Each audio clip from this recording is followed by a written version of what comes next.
Album number 20, The Clash, with their debut album. This is a UK version because the US did not release it until 1979. Just know that the songs are different on both albums.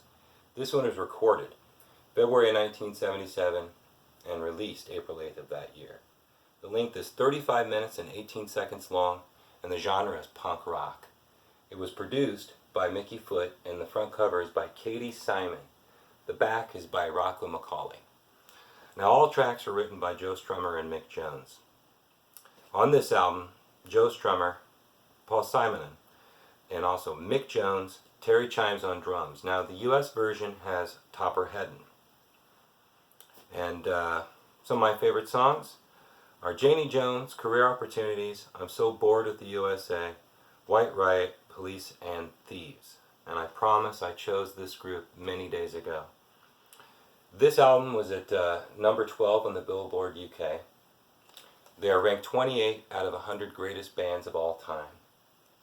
And their first concert was in 1976 on July 4th in Sheffield, England at the Black Swan, where they performed with the Sex Pistols. Their last concert, as we knew them, was on May 28th, 1983. And fans will know it as The Clash Are Not For Sale, and it was in California. Their final album was Cut the Crap in 1985, and they were inducted in the Rock and Roll Hall of Fame in 2004.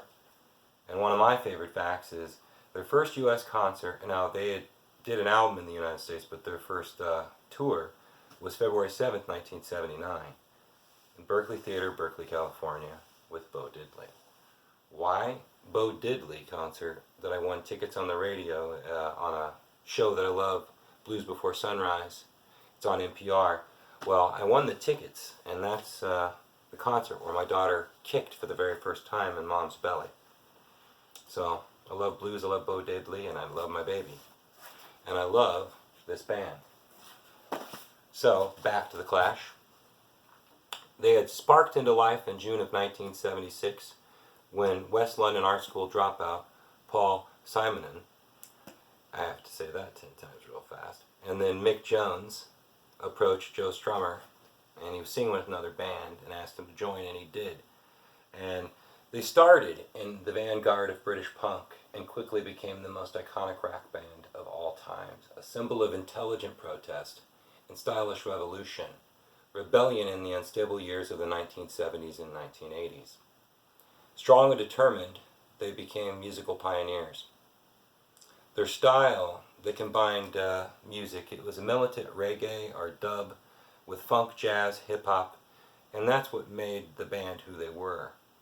Now, I grew up listening to Casey Kasem's Top 40 Countdown, and I stayed up on Fridays to watch Friday night videos, and yes, I had to have my MTV. You see, I've always loved music, and I've always loved The Clash. Their music runs through my veins and goes straight to my heart. And to this day, they are my go-to band to get things done.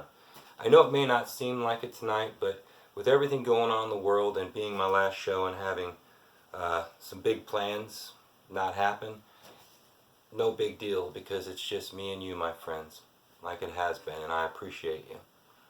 Now, this group, as we knew them, was only together a little over 6 years. They made some wonderful music together. They made history together. And just like most people, they had problems, egos, friends not show up for gigs. They had addictions, they had tempers, and they got tired of the madness of their own lives.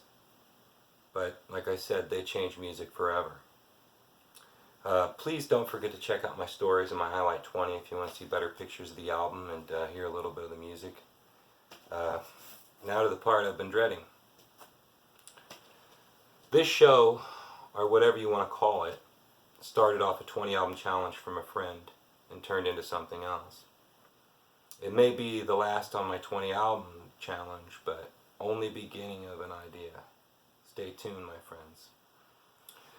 But it's been a way to explore my love for music and life, to share a piece of my soul with you, and to take a break from the news that never stops. Step away from politics and to find peace in my isolation. That does not mean that I don't mourn for the lives lost to COVID-19, nor the innocent deaths in this world. If you watch my album posts, you'd see who I really am and how I feel about humankind. It's been fun to reminisce of my simpler youth, and to share it with my daughter, and to share my records and my love of music with you. So I want to thank you for listening, and I want to thank you for your time. I know this world is big, it's loud, it's crazy, but it's also beautiful.